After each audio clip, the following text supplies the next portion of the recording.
This artichoke dip recipe came from my neighbor, and it's now one of my new favorite dip recipe. It's the kind of dip that ends up disappearing during gatherings. And it's rich, it's creamy, it's full of tender artichokes, and it's just so addicting. And if you guys are making this for a bigger crowd, I always suggest to double the recipe. I did that over New Year's Eve and everyone just devoured it. So like I mentioned, this recipe did come from my sweetest neighbor, Barbara. And when I asked her for the recipe, she sent me a pic of a handwritten recipe on a card. And it's like this old school classic handwritten recipe with stains on it, which I really appreciated because it just kind of reminded me of the recipe box at my parents' house with like index cards, if you guys know what I'm talking about. You hardly ever come across recipes like this nowadays because everything's like typewritten online. I mean, that's how my recipes are stored. But anyways, I just had to say that I really appreciated the old school traditional method. Anyways, okay, to get started, first of all, this is a really easy dip, not many ingredients.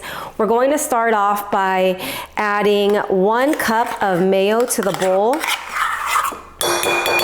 This is our base that's going to provide some nice creamy texture. And then to that, I'm going to add in 1 cup of shredded Parmesan cheese.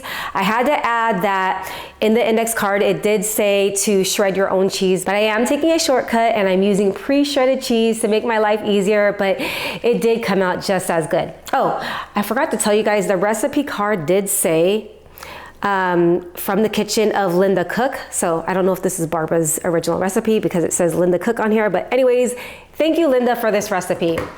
And then also to that, I'm going to add in some diced green chilies.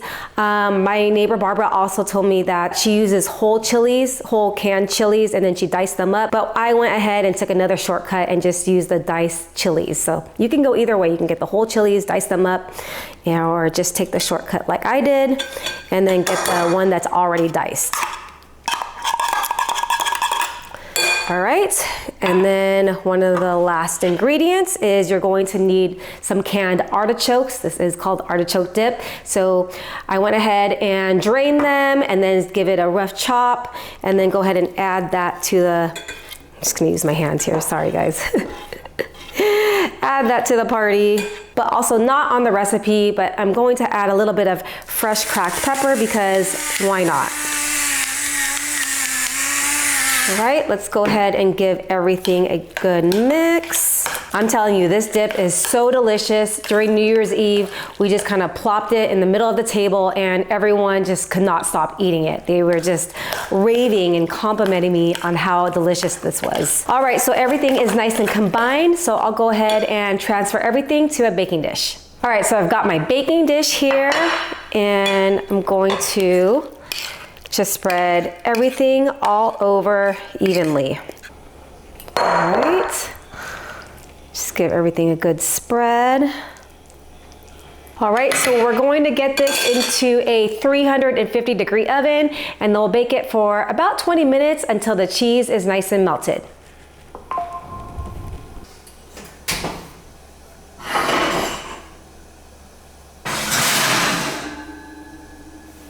I just pulled it out of the oven.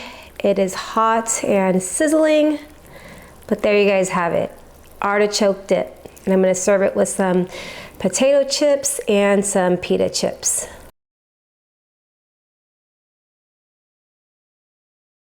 You could serve up this artichoke dip with whatever vehicle you guys prefer. You could serve it up with some tortilla chips, maybe some crispy baguette slices, some veggies. My personal favorite is some good old-fashioned potato chips or some pita chips. All right, so it is the moment of truth. I'm gonna go in and do the taste test. So I'm gonna go in with the potato chip first. All right, cheers, you guys. Oops, some went overboard. Take 2, cheers, you guys. Can't go wrong with a potato chip. It is so rich and creamy, and the green chilies, it really does make a difference. It gives it some flavor and some nice tang. It's so delicious. Let's go in with a pita chip. Cheers. Really good with the pita chips as well. Oh, perfect timing because it is my cousin's birthday and I'm gonna have some family over for dinner, and it's the best time to serve this up. And also Super Bowl is coming up. You guys go ahead and make this if you're having a Super Bowl party. I promise you, your guests are going to love this dip. Thank you, Barbara. Thank you, Linda. This dip is so delicious. Anyways, thank you for spending time with me in my kitchen. I hope you guys enjoy this video. I hope you guys make this recipe, and I'll see you guys on the next one. Take care.